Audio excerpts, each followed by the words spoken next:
فرمایا کہ اس کے حضور استغفار کرو، وہ آسمان سے بارشیں نازل کرے گا، تمہیں بیٹے بھی دے گا، تمہیں مال بھی دے گا، لہلہاتے باغ بھی ہوں گے، چلتی نہریں بھی ہوں گی، معیشت کا پہیہ چل جائے گا اگر تم اللہ سے ڈرنے والے بن جاؤ گے۔ تو آج ہم کہتے ہیں یہ ہو فلاں ماہر اور فلاں شخص ہو تو پھر ہماری معیشت بہتر ہو سکتی ہے۔ اللہ نے کہا استغفار کرنا سیکھ لو، میں تمہارے لیے رحمتوں کے دروازے کھول دوں گا، رحمتوں کے در کشادہ کر دوں گا، پیچیدگیاں ختم ہو جائیں گی، مشکلیں آسان ہونے لگیں گی اگر تم اللہ سے ڈرنا سیکھ جو، اس کے حضور استغفار کرنا سیکھ جاؤ۔ اور اگر تم ایسا نہیں کرو گے تو تمہارے اوپر نیچے سے عذاب نازل ہوگا۔ وَهُوَ الْقَادِرُ، وہ اس بات پہ قادر ہے، ان یبعث علیکم عذاباً، کہ وہ تمہارے اوپر عذاب نازل کرے، تمہارے اوپر سے، تمہارے نیچے سے۔ اللہ اکبر۔ اوپر کا عذاب کیا ہے کہ آسمان سے پتھر برسیں، نیچے کا عذاب کیا ہے زلزلے آئیں، یا پھر زمین فصل دینا چھوڑ جائے، زمین بنجر ہو جائے، یہ نیچے کا عذاب ہے۔ حضرت عبداللہ ابن عباس رضی اللہ تعالیٰ عنہ فرماتے ہیں اوپر کا عذاب یہ ہے تمہارے حکمران نااہل ہوں، اور نیچے کا عذاب یہ ہے تمہاری اولادیں نافرمان ہو جائیں۔ یہ اوپر اور نیچے کا عذاب ہے جس میں تمہیں مبتلا کر دیا جاتا ہے۔ یہ کب ہوتا ہے؟ جب تم اللہ کے حکموں کے نافرمان ہو جاؤ۔ جب چند لوگ اللہ کے نافرمان ہو جاتے ہیں تو پھر ان چند لوگوں کو انفرادی اذیتوں میں اور مشکلات اور پیچیدگیوں میں مبتلا کیا جاتا ہے۔ لیکن جب کوئی قوم من حیث المجموع اللہ کے حکموں کو توڑتی ہے اور اس کے حکام سے روح گردانی کرتی ہے تو پھر پوری قوم کو مشقتوں میں، اذیتوں میں، تکلیفوں میں مبتلا کر دیا جاتا ہے۔ اس کا علاج کیا بتایا؟ استغفار۔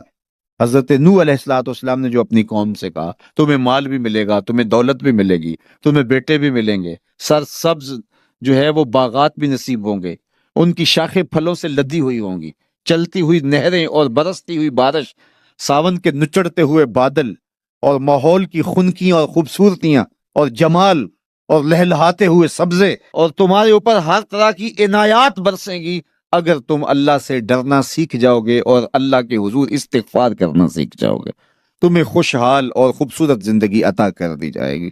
اللہ اکبر۔ لیکن اگر تم ایسا نہیں کرو گے تو تمہاری معیشت تنگ کر دی جائے گی۔ استغفار کریں، تقوی کے خوگر ہو جائیں، شکر کرنے کی عادت ڈالیں۔ جو شکر کرتے ہیں اللہ تعالیٰ ان کو اور زیادہ عطا فرماتا ہے، دنیا میں بھی اور آخرت میں بھی۔ اس طرح دوسروں کی پریشانیاں دور کریں، اللہ آپ کی پریشانیاں دور کرے گا۔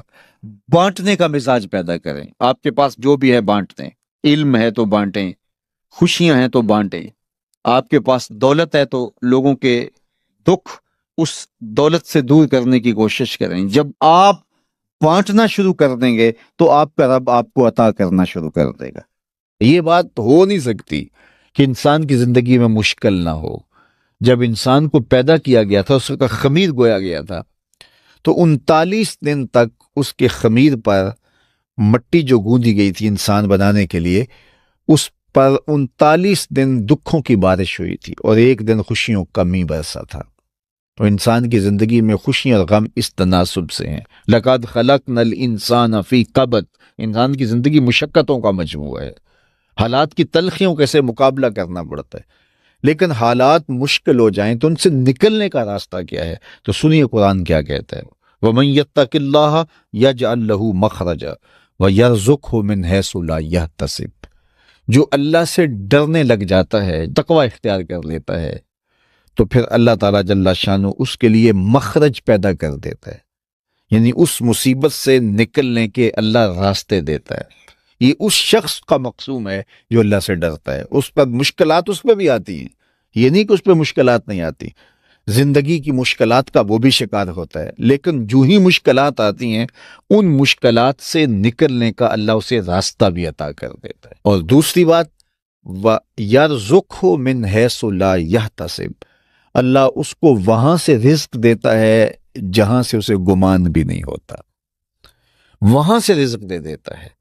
بندہ تو یہ کہتا نا کہ مجھے یہاں سے ملے گا، یہاں سے، ایک بندے کی منصوبہ بندی ہے، لیکن جو اللہ سے ڈرنے والا ہوگا اللہ اس کو وہاں سے رزق دے گا جہاں اسے گمان بھی نہیں ہوگا، خیال بھی نہیں ہوگا کہ یہ راستہ بھی حصول رزق کا ہو سکتا ہے۔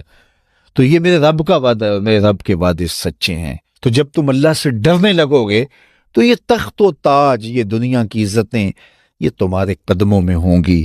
اس سے ڈرنے کا نتیجہ ہے جو تمہارا رب تمہیں عطا فرمائے گا۔ حضرت عمر رضی اللہ تعالیٰ عنہ کی خدمت میں ایک شخص آیا، اس نے کہا میرے ہاں اولاد نہیں ہے، تو آپ نے کہا استغفار پڑھا کرو۔ ایک دوسرا شخص آیا کہ صاحب بارشیں نہیں ہوتی، فرمایا استغفار پڑھا کرو۔ تیسرا شخص حاضر خدمت ہوا اور کہا کہ ہمارے ہاں قحط کا عالم ہے، فرمایا کہ استغفار پڑھا کرو۔ تو کوئی پاس بیٹھا تھا، اس کے اٹھ کے جانے کے بعد کہا کہ مختلف لوگ مختلف سوال لے کر آئے اور آپ نے ایک ہی جواب دیا کہ استغفار پڑھا کرو۔ تو کہا میں نے اپنے طرف سے تھوڑا دیا، یہ تو میرے رب کا فرمان ہے۔ کہا وہ کیسے؟ کہا سورہ نوح پڑھو، فَقُلْتُ اسْتَغْفِرُوا رَبَّكُمْ۔ حضرت نوح علیہ السلام نے اپنی قوم سے کہا کہ اپنے رب کے حضور استغفار کیا کرو، اِنَّهُ كَانَ غَفَّارًا۔ اس کا نتیجہ کیا ہے؟ جب تم استغفار کرو گے تو وہ تمہارے گناہ بخش دے گا۔ ایک تو فائدہ اس کا یہ ہوگا، وَيُرْسِلِ السَّمَاءَ عَلَيْكُمْ مِدْرَارًا، آسمان سے موسلادھار بارشیں بھی برسیں گی، وَيُمْدِدْكُمْ بِأَمْوَالٍ وَبَنِينَ، اور اللہ تمہیں استغفار کی برکت سے مالا مال بھی کر دے گا، وَبَنِينَ، اور تمہیں بیٹے بھی عطا کرے گا، وَيَجْعَلْ لَكُمْ جَنَّاتٍ وَيَجْعَلْ لَكُمْ أَنْهَارًا، تمہیں باغ بھی عطا کرے گا اور تمہیں چلتی ہوئی نہریں بھی عطا فرمائے گا۔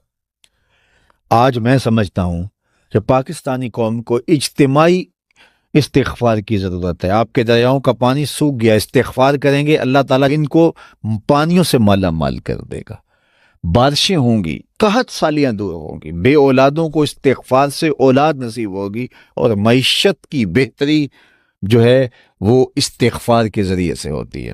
تو یہ 5 چیزیں بیان فرمائیں، تو استغفار سے خوشحال زندگی کا تصور ابھرتا ہے۔